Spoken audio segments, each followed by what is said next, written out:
परमार्थ memorial trust और पर्यावरण संरक्षण गतिविधि की ओर से आज अमृता देवी के बलिदान दिवस की याद में प्रकृति वंदन कार्यक्रम के अंतर्गत सघन वन वृक्षारोपण कार्यक्रम का आयोजन नेला तालाब के पश्चिम छोर पर किया गया। 1730 जोधपुर जिले के खेजड़ी गांव में अमृता देवी के 3 छोटी सुपुत्रियों सहित 363 लोगों ने वृक्षों को बचाने के लिए अपने प्राणों की आहुति दी थी। आज वृक्षारोपण कार्यक्रम के पूर्व पंडित देव शंकर शास्त्री द्वारा मंत्रोच्चार कर वृक्षों की पूजा अर्चना की गई, जिसमें मुख्य अतिथि CMHO डॉक्टर शंकरलाल बामनिया रहे। नेला तालाब के इस पश्चिम छोर पर घनी झाड़ियां थी, जिसमें असामाजिक तत्व शराब सेवन और अन्य असामाजिक गतिविधियां करते थे। यहां की शिकायत को देखते हुए परमार्थ मेमोरियल ट्रस्ट और आज यहां कुल 54 पौधे रोपण किए गए, जिसमें फलदार और फूलदार पौधे थे। इसके साथ ही पौधों को जानवरों की रक्षा हेतु स्थानीय निवासियों के जन सहयोग से सुरक्षा जाली लगाकर पौधों को संरक्षित किया गया। उक्त कार्यक्रम में पर्यावरण संरक्षण गतिविधि के प्रांत संयोजक कार्तिक नागर, परमार्थ मेमोरियल ट्रस्ट संस्थापिका जया खुचरू, समाज सेवी राजेंद्र जैन, कैलाश त्रिपाठी, कैलाश हंसवाल, मनीष मेघवाल, जयंत पालीवाल, रोशन माली, प्रकाश सोमपुरा, हरिशंकर तिवारी, अरुण निगम, उदित चौबीसा, सीमा नागर आदि उपस्थित रहे। दक्षिणां परिकल्पयामि, प्रार्थना पूर्वक नमस्कारान्। एक चम्मच जल छोड़िए अभी, एक चम्मच जल छोड़िए। पूजना खेल कराना वृक्ष देवताः प्रियन्तान् नमः। अब आप आइए। माता की भारत माता की जय जवान जय जवान जय काला वीरभद्रंगी जय काला कि हमको अगर हमारा 711 के पहले का भारत चाहिए तो 50 साल हमको तपस्या और करनी है। 2075 तो ये जो पीढ़ी है ना, ये 2075 देख सकेगी, तो इनके हाथ से पौधारोपण संरक्षण कराना बहुत जरूरी है। सही है। कार्तिक अंकल आप भी आ जाओ। आओ ना बेटा, ओके अनाउंसमेंट हो गई एक बार। हाँ आ जाएगा। क्या है पर्यावरण प्रेमी के द्वारा सघन वन थीम के आधार पर जो वृक्षारोपण कार्यक्रम पर्यावरण संरक्षण के लिए किया गया, उसमें पधारे सारे प्रबुद्धजन नागरिक बंधु, इस पर मुझे याद किया, सभी को खूब आभार धन्यवाद। इस मौके पर जिस तरह से आपने बताया कि वृक्ष ही हमारी जिंदगी है, वृक्ष ही हमारे जीवन है, जल ही जीवन है, इसी तर्ज पे वृक्ष ही हमारे जीवन है। आज हम हमारा जो जीवन शैली देखते हैं, शारीरिक जो हमारे शरीर की बनावट होती है, शुद्ध खाते हैं, क्या पीते हैं, क्या खाते हैं, इसके साथ साथ पर्यावरण जो मतलब आवरण, हमारे चारों ओर से जो आवरण है, उस आवरण में सारी चीजें हैं, उन आवरण को ठीक करना, शुद्ध करना हमारी जिम्मेदारी है। आधुनिक युग में जिस तरह से औद्योगिकरण, शहरीकरण हुआ है, उसके तहत वनों की बहुत ज्यादा कटाई हुई है।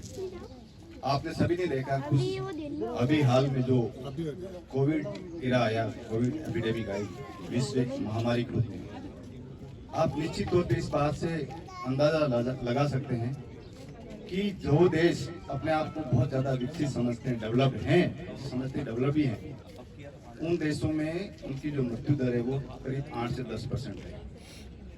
और भारत एक दैवीय भूमि है, जहां हम जल, वायु, वृक्ष सभी को देवता के रूप में पूजते हैं। और यहाँ की जो संस्कृति है, जो विरासत है, और यहाँ जो लोगों की भावना है, उसके तहत कहीं कहीं हम ईश्वरी कृपा से बचे हुए हैं। बाकी मोटा मोटा एक आंकड़ा हम देखें हैं, हमारा देश का जो इंफ्रास्ट्रक्चर मेडिकल हेल्थ का देखें, एक डेवलप कंट्री कोई भी उठा के देख ले, फ्रांस हो, ब्रिटेन, उससे भी कम है। अगर ऐसी स्थिति में हमारा ये स्थिति कोविड यहाँ आया तो लाशों की ढेर हो जाती। तो कहीं कहीं हमारा जो खान पान, रहन सहन, हमारी जो गतिविधियां हैं और हमारी सबसे बड़ी जो धार्मिक भावना है, कहीं ईश्वर ने हमें बचा रखा। निश्चित तौर पे समय की मांग है, जिस तरह से जनसंख्या की वृद्धि हो रही है और वनों की अंधाधुंध कटाई हो रही है, इस श्रेणी में हमें पहल करनी चाहिए। आपने अच्छी पहल करी है, सघन वन को यहाँ एक थीम देके, और ये तो मैं कहता हूँ आज इस गोवर्धन सागर के पाल पे ना, बल्कि हमारे घर में जहाँ कहीं हमें जगह मिले और जहाँ भी मौका मिले, हमें इसको अभियान के रूप में लेना चाहिए आने वाले समय में, क्योंकि प्राणवायु हमें किससे मिलती है? पेड़ों से मिलती है, और जब पेड़ ही नहीं होंगे तो हमें प्राणवायु नहीं मिलेगी। कोविड में देखा हम अच्छे जो परिवार मेट्रो सिटी में रहते थे वापस अपने गांव की ओर याद दिलाया उन्हें, और कहीं लोग अपने फार्म हाउस जंगल में जहाँ खेत थे वहाँ जाके रहे। आपने वीडियो देखा हो, कहीं फोटो देखा होगा, कई लोगों ने आसियाना पेड़ों पर रखे। मतलब कुल मिला के जो ऑक्सीजन सेचुरेशन था वो कम हुआ, और वो ऑक्सीजन सेचुरेशन की उसकी जो पूर्ति है वो ऑक्सीजन ही कर पाती। तो हमें जो प्राणवायु देने वाला जो पेड़ है, प्लांट है, उनका संरक्षण हमारा जिम्मेदारी बनती है, और पर्यावरण जो संरक्षण की गतिविधियां सुचारू रूप से चलनी चाहिए।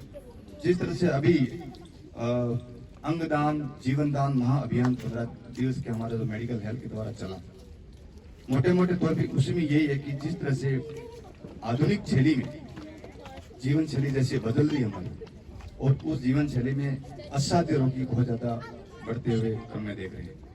आज मोटे मोटे देखें हम पूरे देश में 1 लाख, तो जल का संरक्षण भी हम करें, जमीन प्लास्टिक से मुक्त करना है, एक लंबा चौड़ा विषय है, लेकिन प्लास्टिक हम कम से कम उपयोग करें। जंगल, अब ये जो लग रहा है ना सघन वन, इसका कॉन्सेप्ट है, मियावाकी नाम के एक कृषि वैज्ञानिक हुए थे जापान में, उन्होंने ये तकनीक विकसित की। कल 2 दिन से हम यहाँ पर काम कर रहे थे, तो कई जने कह रहे थे भाई पौधे पास क्यों हो जाएंगे, पास तो नहीं है ज्यादा। तो राजस्थान में कई जगह सघन वन लगे, अगर भीलवाड़ा जाएंगे तो लगभग 80 सघन वन वहाँ लगे। मैं राजेंद्र जैन, आज दिनांक 27/8/2023 को अमृता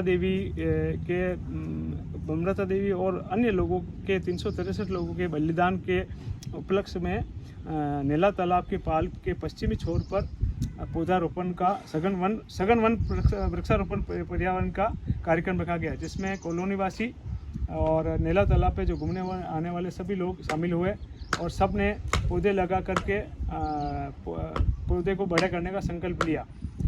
इसमें आज दिनांक को इसकी जाली लगा करके पूरी सुरक्षा का बंदोबस्त किया जा रहा है। साथ ही कॉलोनी वासियों ने भी प्रण लिया है, संकल्प लिया है कि हम इन पौधों को बड़ा करेंगे और इसका पूरा रख रखाव करेंगे। इसमें एक समस्या ये आ रही है कि इनके जो पश्चिमी छोर पर पूरी पानी वानी भरा रहता है तालाब में, लेकिन वहाँ जाली वाली नहीं है। तो जाली नहीं होने से बच्ची को और आम जन के भी गिरने का डर रहता है।